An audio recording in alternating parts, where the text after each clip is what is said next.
Hello, welcome back to my channel. Today we are going to be reading the Goodreads Choice Award winners from last year, from 2023. Not all of them, because I'm only going to read from the genres that I actually enjoy, otherwise this video is so pointless. So basically the premise of this video is to see these are the most popular books of their genres from last year as voted for by every reader on Goodreads, right? So in theory, if the majority love them that much, I want to see how many of these, if any of them, I give 5 stars. I'm pretty sure I'm going to give some 5 stars, but I just want to see if I do and how many, what my thoughts are, if I think they were worth the hype, if I think they should have won. Obviously I know I'm not reading the other books they were compared to, so this is just kind of all going to be my own personal opinion. For the books that we are going to be reading, we have got, so we're doing Divine Rivals on my Kindle, as you saw, and that was the YA fantasy winner. We have The Housemaid's Secret, which was mystery thriller winner. We have Check and Mate, which was YA fiction. And then we have Happy Place, which was the romance winner, and Fourth Wing, which was the romantasy winner. So I'm going to be reading all 5 of these books. This one is thick and long, and I'm not going to lie, it's intimidating me a little bit, and I'm just a bit scared, right? Because when books are like really overhyped, sometimes I feel like it really ruins the enjoyment for me, because then I'm like, okay, so everyone was excited about this at the time because it was the new big thing, but then once time has passed and you think to yourself, is it actually that good that it's really worth that? But that's the point of this video. We're probably going to start, I'm thinking the order that I'm going to go in, because I want to mix it up a bit so I'm not doing the same genres back to back. So what I'm thinking is we start with Check and Mate, then I'm probably going to go on jump into Fourth Wing, because I really want to get into like fantasy this year, and I feel like once I've took my first step and like dipped my toe, there's not going to be any going back. So Check and Mate, Fourth Wing, Housemaid's Secret, because then that's 3 different genres in a row, Happy Place, and then we will finish with Divine Rival. I'm starting with this one because it's A, shortest, B, I have a feeling, I'm not sure if it's going to be my least favourite or not, but I think I will love it because I'm obsessed with chess and like I love YA, so I think this is going to really hit for me. I'm hoping it will. We'll see. But yeah, I just wanted to jump on here, intro the video, let you know what's going on.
Okay, so I realised that I forgot to give you guys like a rundown of the synopsis of this book. So, I read some of Check and Mate last night, not very much. I read a little bit whilst I was cooking dinner, so I think I got 59 pages in. So I'm at the start of part 2, which is Middle Game, and chapter 6, and I'm enjoying it so far. I don't think it's going to be like a 5-star favourite at this point. Obviously it has potential, but like, I think I'm going to enjoy it more than I've been expecting to, possibly, but it all depends obviously on how the story goes because I'm not very far into it at the moment. Basically the premise of this book is that we're following Mallory, our female main character, and growing up she was obsessed with chess. Like, her and her dad really bonded over it. He thought she was going to be like a future chess prodigy and stuff like that, and because she has like a brain that can sort like numbers and patterns quite like easily. But then something happens when she's, I think, around like 14. Somehow her family gets like severely impacted because of something chess related, apparently, is what we're told, sort of in not so many words on the back of the book. I still don't know what happened, but basically that leads her to not play for like 4 years. So she's currently 18 in the storyline, and her friend basically ropes her into filling a spot on her chess charity tournament team, because she needs like an extra player. So she gets Mallory to come and play. Mallory ends up going against the current world champion and beating him, even though she's rusty and she hasn't played in ages, and she wasn't even trying to win at first, there to play. And then they planned for her to lose, so then like they've shown their face kind of thing, you know. Anyway, so she ends up beating the current world champion, and then the woman who actually organised the charity tournament event comes and finds Mallory like the following day, because Mallory basically runs off once she beats this guy. And the woman comes to her house and says, look, I want to offer you this job where you can play chess for a year and get paid for it, basically. But Mallory, like, her family is having financial issues, so she's trying to find like a permanent, rooted, full-time, long-term job in their town where they live. And she knows that like she doesn't want to get sucked back into chess again, because she's got like tainted memories with it now, and she needs like a steady, reliable income. But she gets fired from her job, and then now I'm at the point where I think she's just having to accept the chess job. So that's where I'm kind of currently at. So I want to know what happened with the dad, because I have a couple of theories that are the most sort of, I guess, realistic.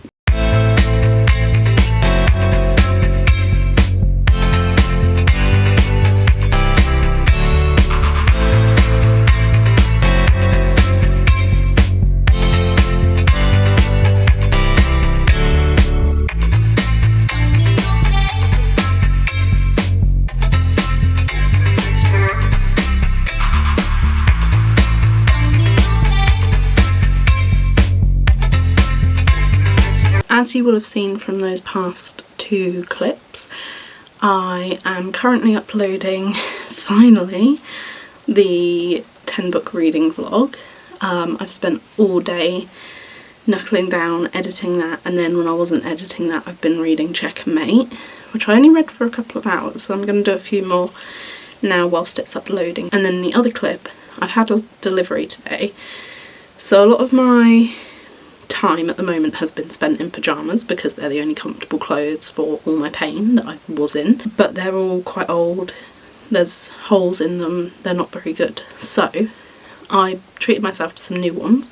So I thought I could give you a little mini haul in this portion of the video. So a lot of them were just like in the sale, so I got just like a purple night dress, I got a like t-shirt and shorts set that is white with these like black bows. I got a t-shirt and trousers set with these pink with big red hearts. Another night dress that is pink with the little red hearts. A t-shirt and shorts set that is pink with like little red bows. I got this, which is just like a plain brown t-shirt with a bit of like white piping, and I thought this would be so cute for like, I've got a light brown sort of corduroy skirt, so maybe when I go to the Eras tour I can dress colour coordinated to the Evermore album, which is currently my absolute favourite. And then finally,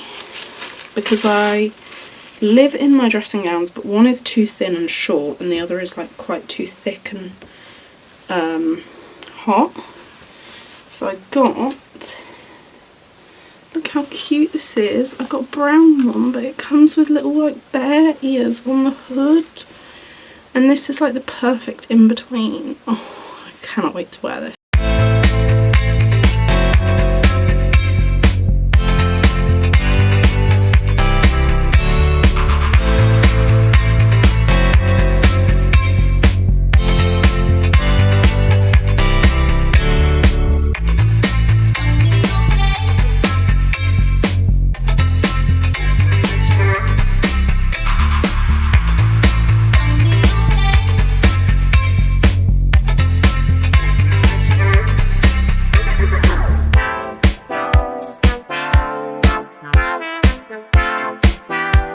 So I finished Check and Mate yesterday evening.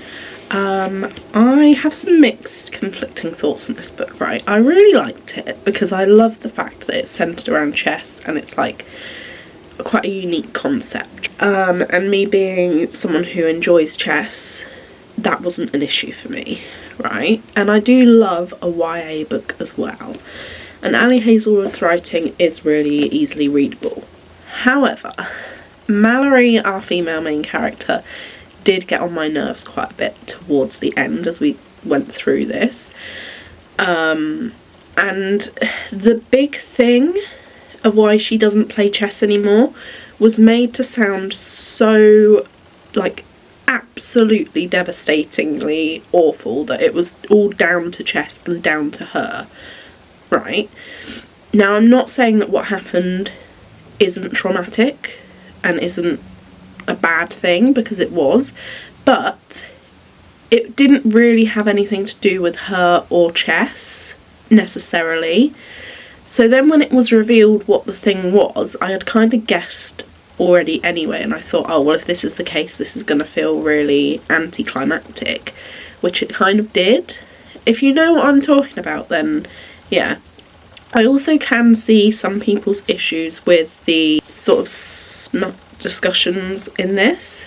Not necessarily between our main characters, that doesn't bother me, but I think it was the whole bit with like her sisters, that I think that's what I can sort of see where people are coming from with that. So I did enjoy it. I do feel like the ending not necessarily felt rushed. I thought we were going to get a bit more of what actually happened in the final games and stuff, rather than just kind of jumping to the epilogue and then it kind of briefly touching on it vaguely there. So yeah, mixed, conflicting thoughts. I think I did overall enjoy it and I flew through it, like it was such an easy read. There's just a few things that I didn't love, which is so annoying because I had high hopes for this one and I thought that I would really love it because, like I say, I love chess, I love YA. You know, I've previously read The Love Hypothesis by Ali Hazelwood and quite enjoyed that. So yeah, a little bit disappointing for me, but that's okay. I kind of guessed that it would be possibly the one to disappoint me. That's why I thought I'd start with it. Overall enjoyed. So at the minute I think I'm going to give it like a 3.75, but I'm going to try and let my thoughts sit with me for a bit and then I will try to remember to give proper final rankings at the end of this video.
Guys, I'm over halfway, finally. I think I'm around the 300 page mark. I've just made it to page 297, the start of chapter 24. Now a lot has happened obviously because I haven't been updating you throughout. I'm just kind of doing like a midway check-in and then I will do final thoughts at the end. I do feel like, okay, my thoughts so far. I'm unsure what I'm going to rate this. I have no idea at the minute. I watched Jessie read this in her reading her like followers, subscribers' favourite books of last year, 2023, and she described it as Divergent with dragons basically, and I can really see how she got there. Now this highlighter was brand new at the start. You probably can't see all those tabs. It's now running out. Like there's a vast distinct difference in the strength of the colour from what I highlighted at the beginning and what I've highlighted now. So if that tells you anything, I am enjoying this. It is one of my first proper fantasies since getting back into reading, which I only realised once I started it that maybe that wasn't the smartest idea because there's probably like easier fantasies to start with. However, that being said, I'm not struggling too much with it. Like, I do feel like I'm reading it slower than I read other books, but it is a brick, so, you know. And with it being a different genre and there being more to take in, and obviously I'm highlighting as I go and I'm not rushing to get through it. Like, I mean, I'm not trying to read it super quick. Obviously it's taking me a bit longer. Now I really like the dragons. I like that they have kind of like their own personalities. They're really fun.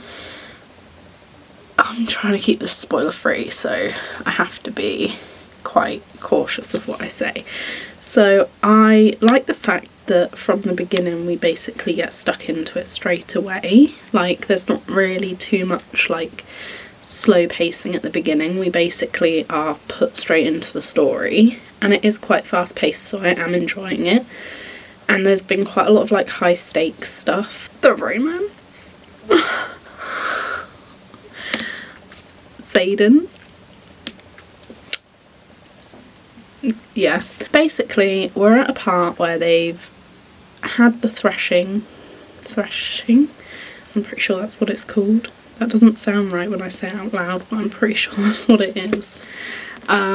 Basically where they can bond with their dragon. So it did take... I don't think that the dragons actually came into this story properly until maybe like 130, 150 pages in, which is fine because I wasn't expecting them from the very beginning, but I think I did expect them a little bit sooner than that.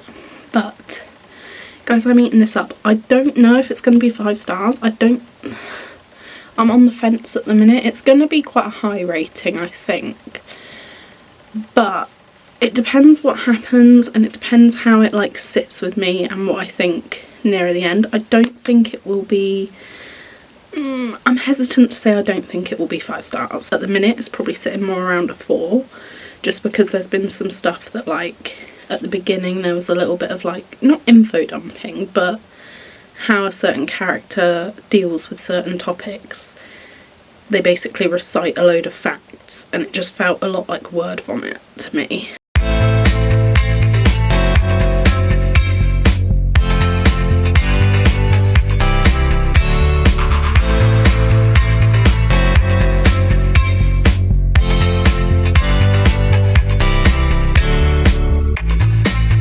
Guys, I finally just finished Fourth Wing, like, about time. This is like a brick, and Iron Flame is even longer, so I'm kind of apprehensive for that one, so we won't be starting that one anytime soon, but that's not part of this video. Anyway, so, my thoughts on this book. I'm a little bit conflicted really on what to rate it, because I feel like it's sitting somewhere in the range of about a 3.5, 4. I did really enjoy reading this. It's basically, to put it in simple terms, it's kind of like Divergent or dystopian type stuff with dragons, and obviously there is some like fantasy magical elements to it as well.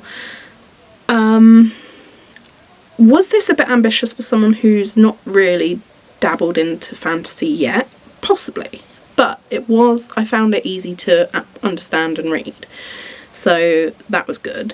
I do think there was quite a bit of info dumping at the start, as I mentioned, I believe in the other clip earlier, where she basically was reciting facts to calm herself down, but to me it just sort of went straight over my head.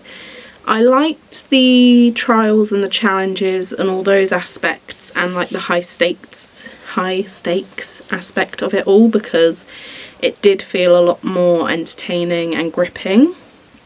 There were some parts of this that actually felt a little bit slow though. Definitely somewhere in the middle I feel like we lost a bit of pacing, and the twist at the end, my god, I was shook. The last page, I was mind blown. I did not see that coming at all.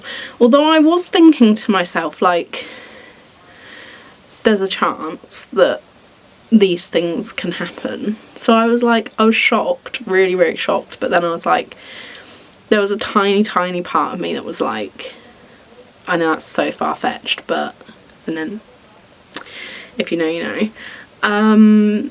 Yeah, I think I'm just a bit conflicted because it took me a while to get through, but I think that's just because with this type of read, it's not like a fluffy, fuddy-duddy romance which you can just breeze through, and like if you're not fully paying attention it doesn't really matter. Like, you kind of have to be taking it all in to know everything that's going on, and there was a lot in this. But I did enjoy it and I did have a good time reading it. Did it take me a little bit longer than I thought? Yeah, but that's because I wasn't really reading every day. So I did get a little bit lost in places because it's quite long and some things weren't necessarily repetitive, but like some aspects I did kind of go over my head a little bit when at the end reasoning for things was explained, and then I suddenly remembered, oh yeah, that happened. So I think I'm sitting around a 3.75 or a 4. Like, don't get me wrong, I don't think this is a bad book. But was it overhyped? Possibly. Like, I personally, for me, personally, I don't think this is a 5-star book.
I finished The Housemaid's Secret yesterday. I also started it yesterday, so I'm pretty proud of myself because I do struggle normally to finish a book in a day, but this one was quite quick and easy to fly through, as was the first. Yeah, I do find these books quite quick and easy reads.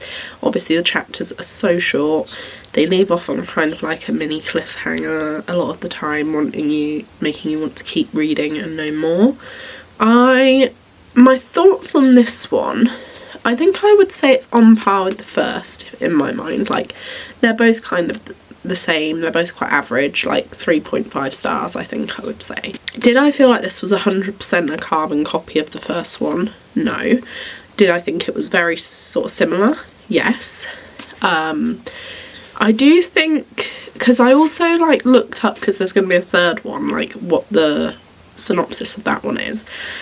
And I was trying to put my finger on what I feel like they remind me of, and I think it's You. Like, you know the series You with Joe? I feel like that's kind of what it's giving, in a way. Anyway, so in like terms of vibes and how the story is developing and stuff. But this one I did think had some pretty interesting twists, and I was shocked and confused a little bit as we got near the end. I did have a good time with it. Obviously I really enjoyed it to get through it so quickly in a day, because I was get to the end of a chapter and I would think, oh, one more because they're short, because it was like gripping me and I wanted to know what was going on. So yeah, I would say kind of average, on par with the first, very similar, but I did enjoy some of the aspects of this. Obviously I'm trying to do spoiler free, so I can't go too in detail about what I actually really liked and what I didn't, but that is kind of my general overarching thoughts on this book.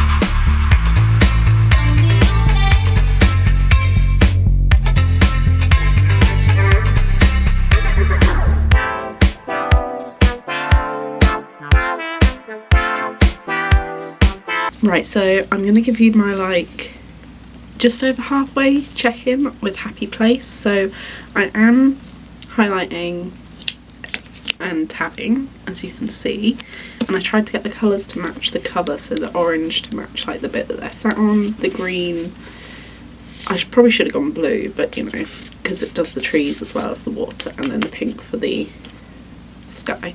Anyway, that does not matter at all. You really don't care about that. So I've made it up to page 235, the start of chapter 23, and honestly the amount of like bits I've highlighted is actually ridiculous. So I'm the sort of person that with a book I like there to be stuff happening, like I like there to be a bit of a plot. This kind of isn't exactly like that. Like, it's not focusing so much on what they're doing, it's more focusing on the friendship aspect and the friend group as a whole and all of their relationships and communications and interactions with each other. However, that being said, I'm still thinking 5 stars. There's something about her writing. I'm literally just eating this book up. I am thoroughly enjoying this book so far, and I cannot wait to carry on.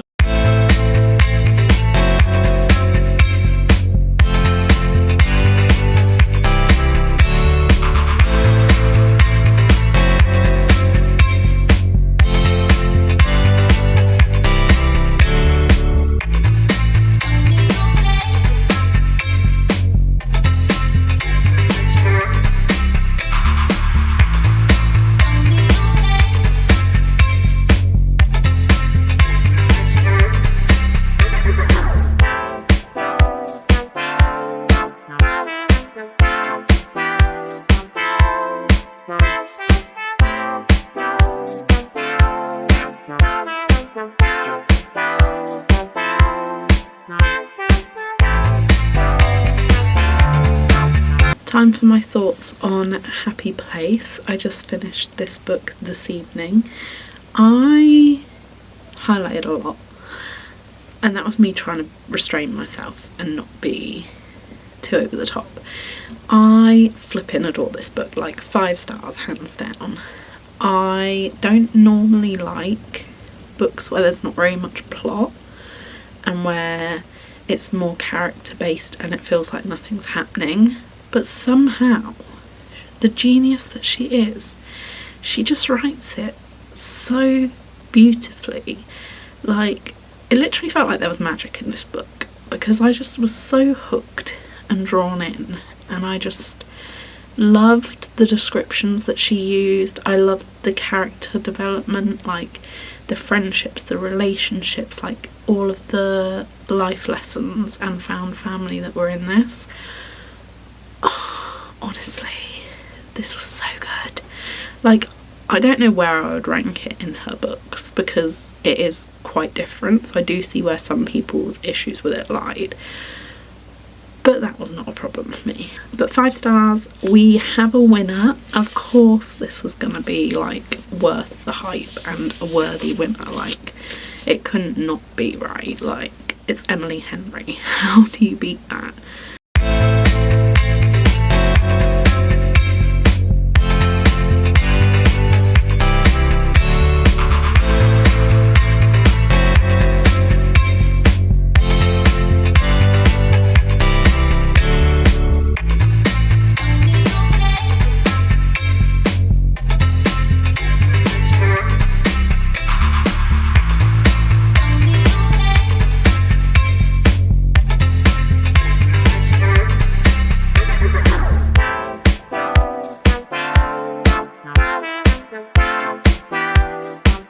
Okay, please bear with my voice. I'm getting a bit of a cough cold kind of thing, but I wanted to give you my little update. So I think I'm over halfway at this point. Also, I don't know if you can see my little pop socket, but it's so cool. It says just one more chapter. Anyway, that doesn't matter. So I believe I'm over halfway. I think I'm almost 60% of the way through, pretty much. So I've just made it to the end of chapter 28 and I'm just about to go into part 3, the words in between, and I'm really liking this. Like, I know everyone says, oh, you're either a Fourth Wing or a Divine Rivals person. I personally don't, I mean, I'm on the fence as whether this will be 5 stars or not. There's a good strong possible chance that it will be, because I am really loving it, and I always thought that I didn't really like historical fiction kind of things and like stuff set with war and that, but I'm kind of eating this up. So yeah, I think I'm definitely enjoying it more than I did Fourth Wing, because it's a lot more like simple and easy to understand and like beautifully written, and I love all the letters and the little magic touch. Like, yeah, it's going well so far. So on track to possibly get another 5 star out of this video, because we've only had one.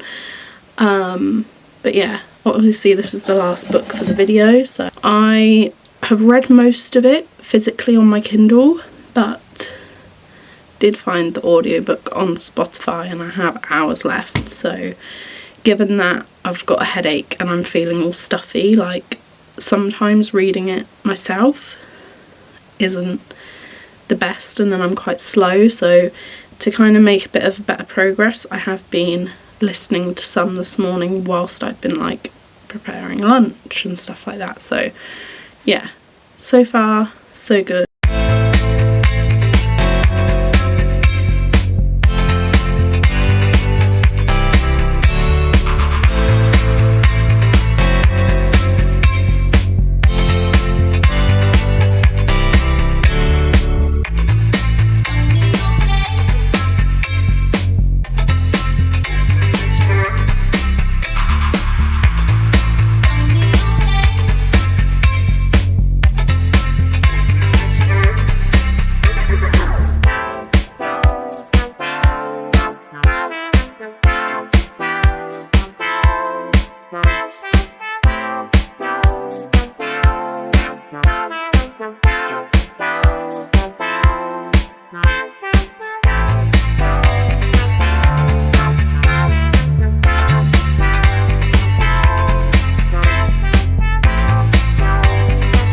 I've literally just finished,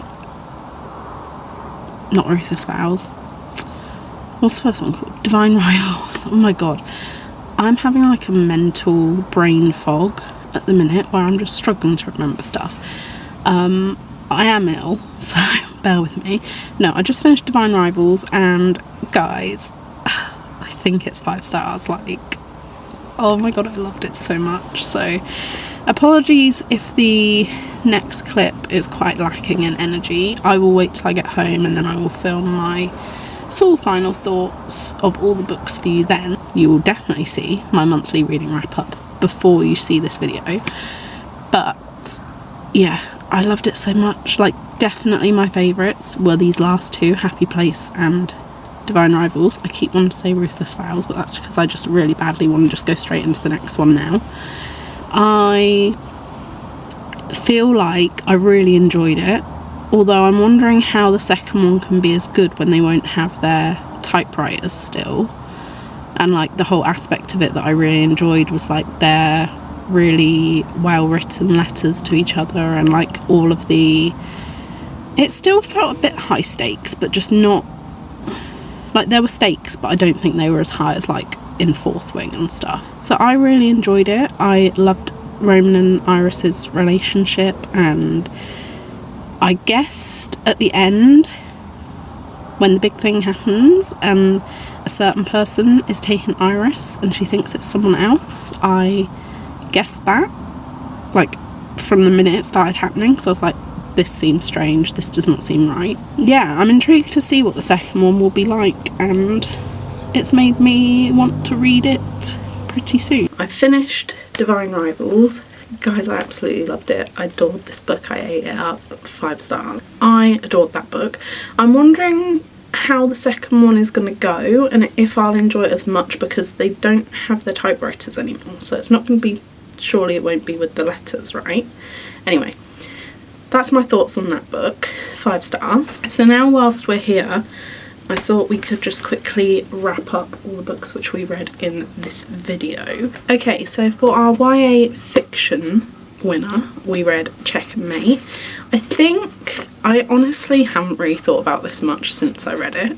Like, it was really fun when I did read it, but honestly I think I would give it like a 3.5 maybe, because I did enjoy it. There was just some things that irked me a little bit and gave me the ick, so I think I'm gonna, for now, say a 3.5. Obviously ratings over time can change and develop and all that, so this is very tentative, but yes, 3.5. I did enjoy all these books. Like, I'm not saying that I didn't enjoy them, because I absolutely did. I just don't think some of them are necessarily, in my opinion, like winner material, as in my view a winner would have to be like Untouchable 5 stars, and some of these just weren't. Okay, so then the romantasy winner of last year, 2023 Goodreads, was Fourth Wing, and we moved on to this one next, which I did really enjoy this book, right? And I did tab quite a lot. I don't think it's my favourite book, but I think it was really enjoyable enough, and it just felt a little bit too long is my thing. And yeah, it was very much like Divergent with dragons. I much preferred it once the dragons came into it. I did find the beginning was a little bit slow, and it just took a while to get through things, and then all the info dumping was just like really unnecessary in my mind. I get it, because that's the character trait and that's her sort of way of showing that she was meant to be a scribe rather than a rider. But yeah, I think my favourite part was the dragons and their like personalities and stuff, and the romance. This book was crazy. Like, I'm just thinking about some of it now, because I haven't thought about it since, and now I'm talking about it, I'm like, yeah, probably like a 4 stars, I think. Then the mystery thriller winner was The Housemaid's Secret. Guys, I finished this in a day. Like, this is so easy bingeable, and this was really enjoyable, and it kept me hooked, and like it was quite fast paced. I kept wanting to know more. Would I say it's the best thing I've ever read? No. I do feel like it reminded me a lot of a cross between The Perfect Couple by Lisa Hall and Verity by Colleen Hoover. Just like vibes wise, if you've read both of those and this, then let me know if you agree. But yeah, I think I'd give this one like a, maybe like a 3.5. It did seem quite reminiscent of the first one, but I don't feel like it was 100% a carbon copy, and I did quite like sort of how things were handled a little bit more in this one, and the fact that we weren't waiting all the way till the end for like her to be working at the house to then find out in the last little bit what was going on. Like, she probably was like only working for them for like the first little bit, and then it was all to do with, actually I'm not going to say that because I'm trying to keep the spoiler free. Then we moved on to the romance winner, which obviously no doubt Queen Emily Henry is gonna be. I mean, I can probably predict that Funny Story will win 2024.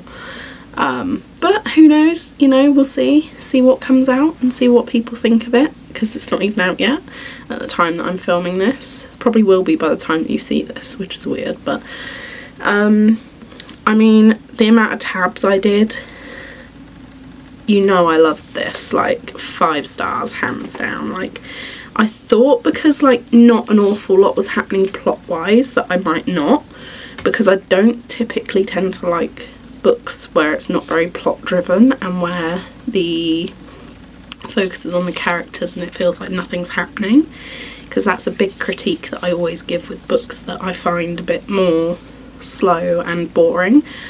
But this, I mean, she can't write a bad book, can she? So 5 stars, I have no words, just the feelings that this book gives you and like the descriptions that she uses for stuff. Yeah, 5 stars. And then finally, the last one which we got to was YA Fantasy winner, which was Divine Rivals, and again 5 stars.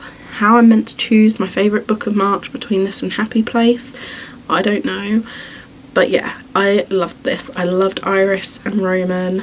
I loved the magical typewriters and their letters, and like, oh, it made my heart so happy. And now I'm like, is my heart going to get broken in the second one? Probably. But that is all the 5 books which we read in today's video. So we did get 2 5 stars out of it, which is quite good. The others were very like average or just above average for me. So yeah, I would definitely say I can see why Happy Place and Divine Rivals won. Although I think Divine Rivals, from what I can remember looking through the category, was up against stuff like Powerless and things as well by Lauren Roberts, so I can picture that it might have been quite close. But I loved Powerless when I read it earlier in the year. I gave that 5 stars as well, so, you know, I mean, this just goes to show everyone's taste is subjective, and that maybe people vote for things based on like the author name. Like, I wonder how many people hadn't read any of these books and just voted based on like the fact it was Ali Hazelwood or it was Frida McFadden or something. Like, I wonder, that would be really interesting to know, like, because there's no restriction of you have to have read this book to be able to vote for it. So I wonder if people are just like backing their favourite authors without actually knowing what the book contains. That's a question that's worth exploring. But yeah, anyway, I really hope you enjoyed this video. If you did, remember to like, comment, subscribe, all that stuff you guys know how to do. And I've had a lot of fun with it, and I'm glad I got 2 5-star reads out of it. And hopefully I'll see you in another video very soon.